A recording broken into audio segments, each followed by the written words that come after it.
ایک گاؤں میں ایک صاحب کی اپنی بیوی کے ساتھ کچھ ان بن ہو گئی۔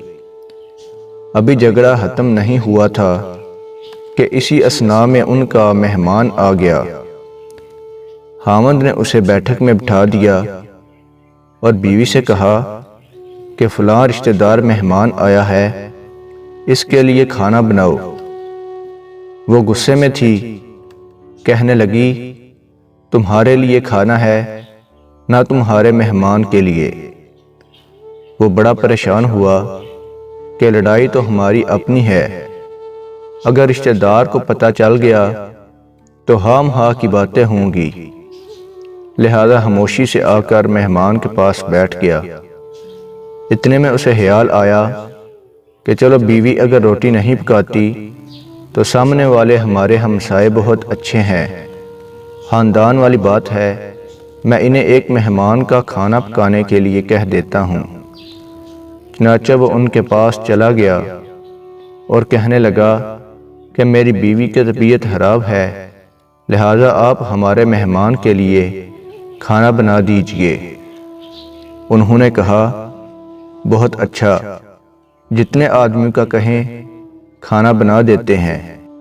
وہ مطمئن ہو کر مہمان کے پاس آ کر بیٹھ گیا کہ مہمان کو کم از کم کھانا تو مل جائے گا، جس سے عزت بھی بچ جائے گی۔ تھوڑی دیر کے بعد مہمان نے کہا ذرا ٹھنڈا پانی تو لا دیجئے۔ وہ اٹھا کہ گھڑے کا ٹھنڈا پانی لاتا ہوں۔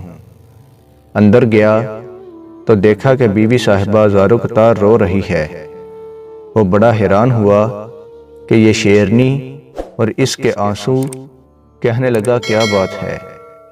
اس نے پہلے سے بھی زیادہ رونا شروع کر دیا۔ کہنے لگی بس مجھے معاف کر دیں۔ وہ بھی سمجھ گیا کہ کوئی وجہ ضرور بنی ہے۔ اس کے خاوند نے کہا کہ بتاؤ آخر تمہارے رونے کی وجہ کیا ہے؟ تم ایسے کیوں رو رہی ہو؟ بیوی نے کہا کہ پہلے مجھے معاف کر دیں، پھر میں آپ کو بات سناؤں گی۔ خیر اس نے کہہ دیا کہ جو لڑائی جھگڑا ہوا ہے میں نے وہ دل سے نکال دیا ہے اور تمہیں معاف کر دیا ہے۔ کہنے لگی کہ جب آپ نے آ کر مہمان کے بارے میں بتایا اور میں نے کہہ دیا کہ نہ تمہارے لیے کچھ پکے گا اور نہ مہمان کے لیے، چلو چھٹی کرو، تو آپ چلے گئے۔ مگر میں نے دل میں سوچا کہ لڑائی تو میری اور آپ کی ہے اور یہ مہمان رشتہ دار ہے، ہمیں اس کے سامنے یہ پول نہیں کھولنا چاہیے۔ چنانچہ میں اٹھی کہ کھانا بناتی ہوں۔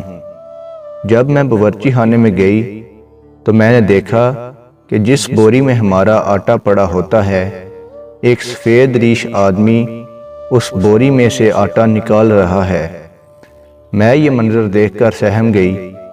وہ مجھے کہنے لگا اے خاتون پریشان نہ ہو، یہ تمہارے مہمان کا حصہ تھا جو تمہارے آٹے میں شامل تھا۔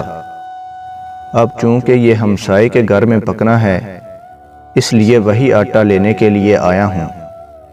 اس واقعے سے ثابت ہوتا ہے کہ مہمان بعد میں آتا ہے، جبکہ اللہ تعالیٰ اس کا رزق پہلے ہی بھیج دیتے ہیں۔